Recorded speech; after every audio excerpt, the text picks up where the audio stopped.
Welcome. My name is Greg Couser. Most of you watching this know me, one of the pastors here at EBC. I'm really looking forward to talking about this next movement in Paul's argument through the book of Romans. We're going to be moving from chapter 7, where Paul was talking about the reality of living and following Jesus this side of his return.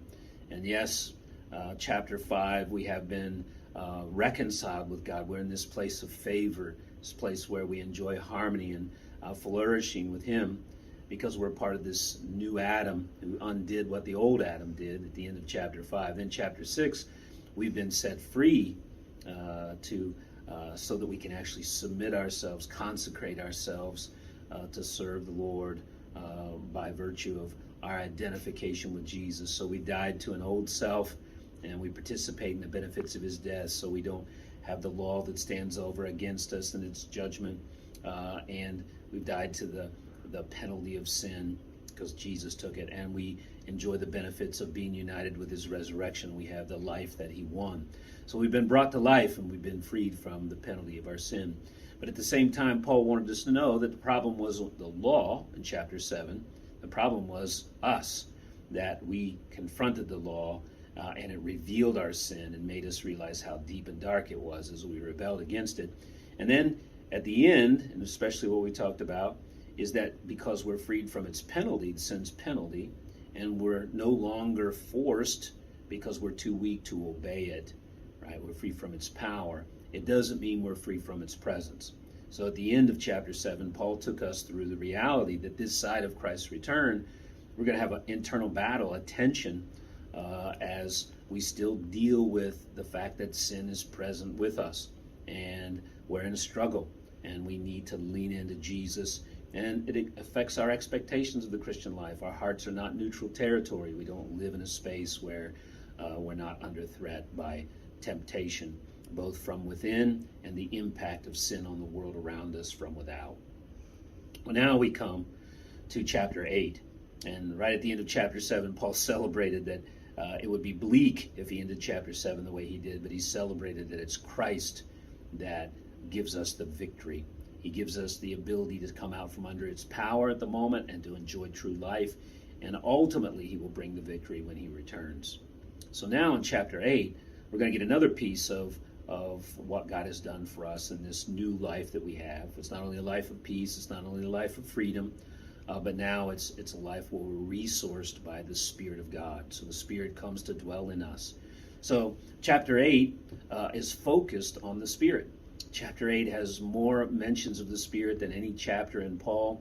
I think the Spirit is mentioned 21 times, and of those 21 times, only 2 of them are not references to the Holy Spirit. So if you missed that this chapter was about the Spirit, you must have been asleep when you were reading. So here we are, and he's going to say, we're just going to deal this coming Sunday with just the first 17 verses. And he's going to talk about 2 major things. One, that we've changed realms. We used to live in the realm of the flesh.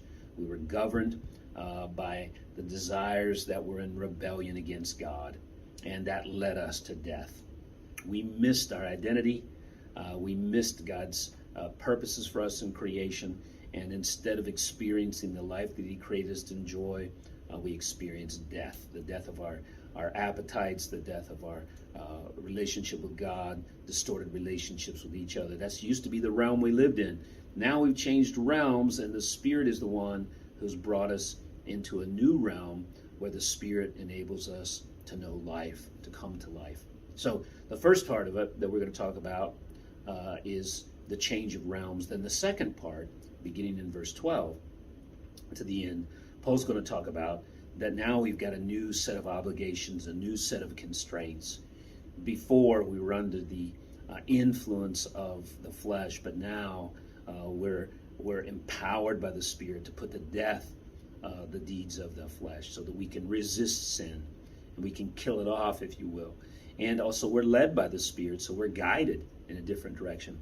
And we've been adopted. We're secure, and we have access to God as our Father. So this is what we're going to talk about this week, so I hope you're studying and preparing for that. Now, when you think about meeting with your groups this week, I really want you to listen and to think deeply about how do you put into practice those things that Paul wants to urge us to do. We don't want those to be Christian mumbo jumbo. So what does it mean to put to death the deeds of the flesh? How do you do that? What does that mean?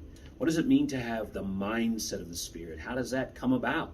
How do you have the mind of the Spirit instead of the mind of the flesh? And one of the things that Paul's going to make clear is even though we've changed realms, right, just as back in chapter 7, it doesn't mean that sin won't influence us. It doesn't mean that it's a real threat. So how do we take on the mindset of the Spirit? What happens? How do we do that? How are we led by the Spirit? And then lastly, the issue is what should be the impact of the fact that we get to call God our Father? Why is that so important? Right? So I hope you're looking forward to this study. Look forward to walking through the first half of chapter 8 with you. Hope you have a great week.